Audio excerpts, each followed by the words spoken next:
Vivo has just dropped the V11, bringing a lot of what made the Vivo Nex great to a much more affordable price tag. And in some ways, it's better. For an average price of about $400, you are getting a lot of phone here. Let's just get a point of reference though. $400 makes the V11 cheaper than the OnePlus 6, and the Note 9 by a long shot, but not quite Xiaomi's new Pocophone F1. And Vivo has killed it with the finish. It is subtle but surprising, and flashy but not in a cheap way. It has color changing elements from the Honor 10, shifting from a blue to a purple depending on the angle, with this kind of slight glimmer to it.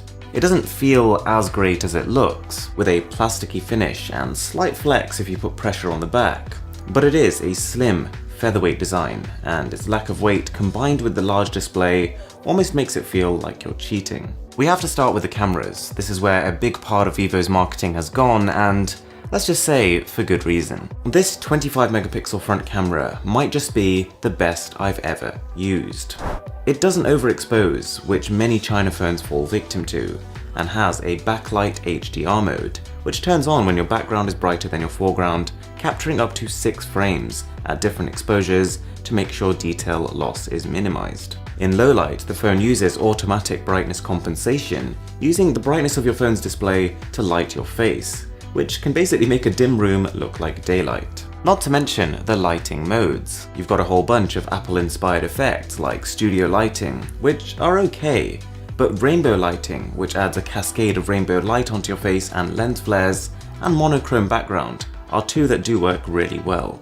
Images from the rear 12 megapixel camera are generally great, and with HDR mode on, it is tough to complain about any part of the image. And they are categorically detailed, really crisp images that you'd feel comfortable blowing up to larger sizes. The same is true for portrait mode. Photos ooze detail, and it's tough to complain about the bokeh effect as well. I was pretty taken aback by AI face beauty. There are just so many options to make yourself pretty. Everything from real-time nose thinning to skin whitening to jaw lengthening. And while it doesn't quite hold up to smartphones like the Galaxy S9 in low light, it isn't far off either, and it also has built-in support for Google Lens, which can detect landmarks and translate languages, loads of other good stuff. This setup is let down a bit by mediocre video that maxes out at 1080p and has trouble with dynamic range.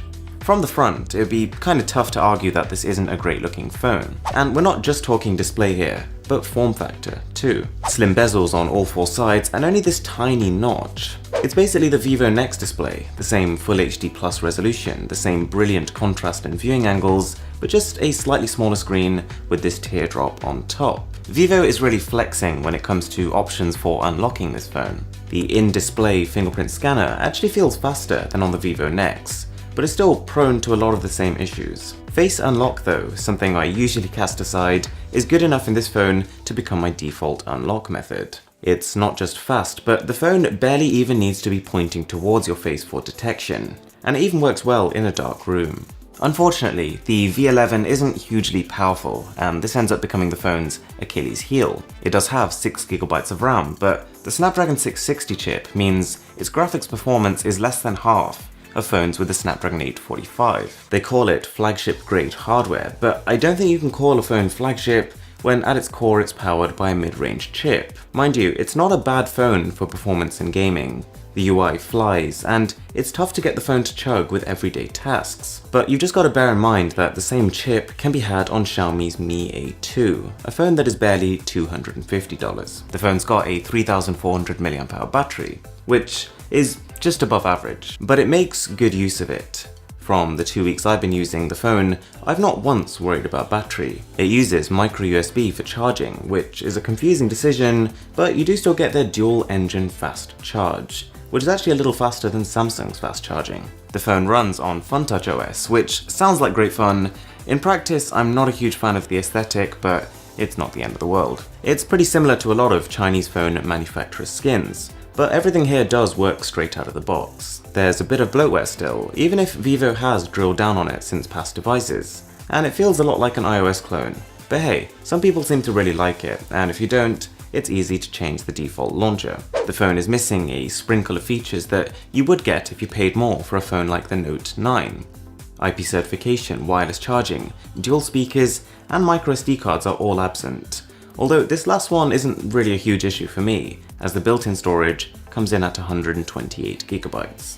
In conclusion, I'm impressed. You're getting a lot of phone here for $400, and if the front and rear cameras are the most important things for you, then the V11 is a safe bet. For me though, having the best chipset is the #1 priority.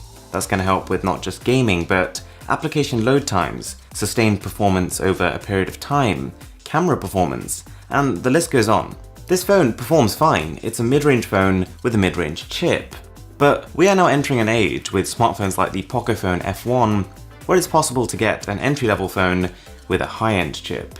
And so side by side, this becomes harder to recommend. That's not to say you're getting less here. The display is brilliant, and the design also works in the V11's favor. Even though I didn't find myself using the in-display fingerprint scanner, this phone has enough really strong characteristics that make it a good phone for the money.